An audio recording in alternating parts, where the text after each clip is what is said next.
Dando continuidade à aula de toxoplasma, vamos falar das principais manifestações clínicas dessa doença. A toxoplasmose adquirida é aquela que o indivíduo pode se infectar em qualquer idade após o nascimento.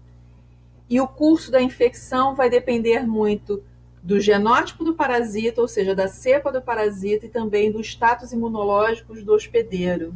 É esse equilíbrio entre a virulência do protozoário e como o hospedeiro reage à infecção que vai definir o curso da infecção. A maioria, no entanto, é assintomática, porém, alguns apresentam febre, adenopatia de gânglios cervicais e a retinocoroidite, a doença ocular. Em formas graves, os infectados podem apresentar febre, mal-estar, dores articulares, prostração, esplenite, miocardite, meningite, encefalomielite e até a morte com exantema macropapular cutânea. Imunodeficientes, os óbitos são por encefalite, na sua grande maioria. A toxoplasmose congênita ou neonatal, ela é formada por quadros mais graves que podem acometer o feto entre a concepção e o 6º mês de gestação. Os que chegam a nascer podem apresentar lesões no sistema nervoso e retina, esplenomegalia, hepatomegalia, icterícia, exantema, linfadenopatia e meningoencefalite. Casos mais graves, os bebês podem apresentar retardo físico-mental, encefalite, calcificações cerebrais, microcefalia, hidrocefalia e a morte do feto ou aborto mesmo antes do nascimento. Outro quadro muito importante que esse parasito provoca é a toxoplasmose ocular. Esse quadro pode advir da doença congênita, como eu acabei de falar, ou de uma infecção aguda recém-adquirida na vida adulta, ou mesmo a reativação de infecções antigas em indivíduos imunocomprometidos e também em imunocompetentes. Essa toxoplasmose ocular pode se manifestar num único episódio de inflamação leve, onde o paciente começa a ver escotomas, que são pontos escuros no fundo da imagem, ou múltiplas reocorrências de uveites severas, levando à perda irreversível da visão. No Brasil, a toxoplasmose ocular é a causa de cerca de 30% das uveites diagnosticadas. E esse fato se dá pela associação das cepas, dos isolados de genótipos de parasito encontrados no nosso território. A toxoplasmose ocular pode ter uma evolução, como vemos aqui nessas imagens de fundo de olho, nesse painel de fotos, onde a lesão se inicia num ponto focal, depois ela se espalha pela retina, tendo áreas escuras de necrose, até que toma uma boa parte da retina, causando um quadro de perda de visão irreversível.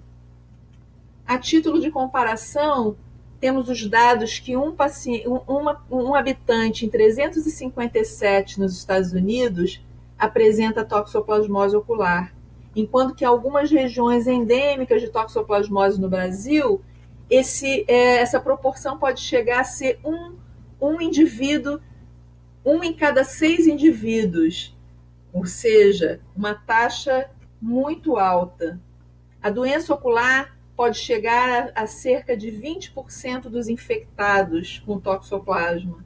Então, da população infectada, 20% pode apresentar esse tipo de quadro. E é por isso que os grupos estrangeiros, os grupos de pesquisadores internacionais, vêm estudar e colaborar com pesquisadores brasileiros. É o caso dessa revisão aqui, que foi publicada no American Journal of Ophthalmology, que fala da toxoplasmose ocular, lições aprendidas no Brasil. E esse outro trabalho, onde autores brasileiros e americanos colaboram, tentando entender como se dá a frequência dessa infecção no nosso território. As medidas gerais de profilaxia, elas se baseiam no ciclo de transmissão do toxoplasma. Então, evitando o contato com as fezes do gato, no caso das grávidas, elas devem evitar completamente essa atividade de entrar em contato com as fezes dos felinos. Evitar o consumo de carne mal cozida, mal passada, e no caso, carne de porco, de ovelha e de cabra, elas têm uma importância muito maior na epidemiologia da toxoplasmose do que a carne bovina.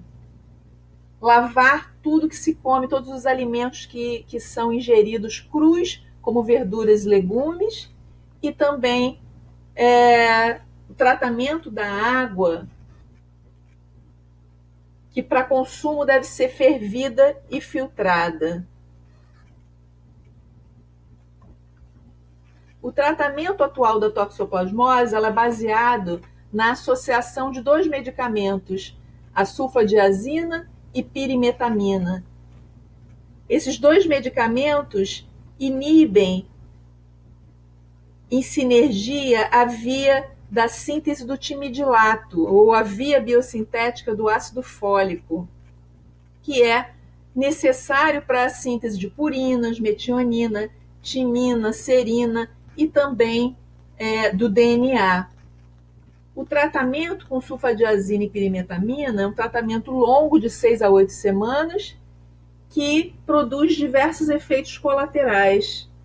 Acrescentar leucovorin, que é ácido folínico, a essa associação de medicamentos, ajuda a diminuir os efeitos colaterais, já que as nossas células são capazes de transformar o ácido folínico novamente em timidilato, enquanto que o toxoplasma não tem essa capacidade.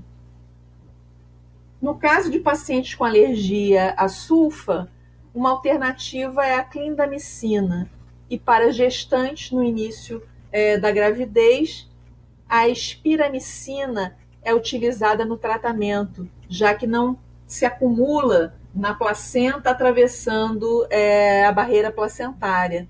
Porém, a partir do momento que o feto se apresentar positivo para toxoplasma, a combinação de sulfadiazina e pirimetamina deve ser administrada. A combinação com antibióticos é um procedimento recente, vem combinando azitromicina e também ciprofloxacino com a sulfadiazina e pirimetamina. Para diagnosticar essa infecção, raramente conseguimos demonstrar a presença do parasito. Mas, em algumas situações, pode ser o parasito propriamente dito pode ser evidenciado em biópsias de gânglio, vísceras, pelo exame histopatológico. Em casos mais graves, até em lavagem pulmonar. Também esse material pode ser inoculado em camundongos para que a infecção seja ampliada e detectada. Ou pela PCR, onde vai haver amplificação de pequenos pedaços de DNA parasitário. Mas são os testes sorológicos os mais utilizados. E a presença de anticorpos da classe IgM indica a infecção recente e aguda, e da classe IgG a infecção antiga. Os principais métodos são a imunofluorescência indireta, hemaglutinação indireta e ELISA, sendo a técnica do ELISA, desse imunoensaio, o mais prático, bastante sensível e mais utilizado.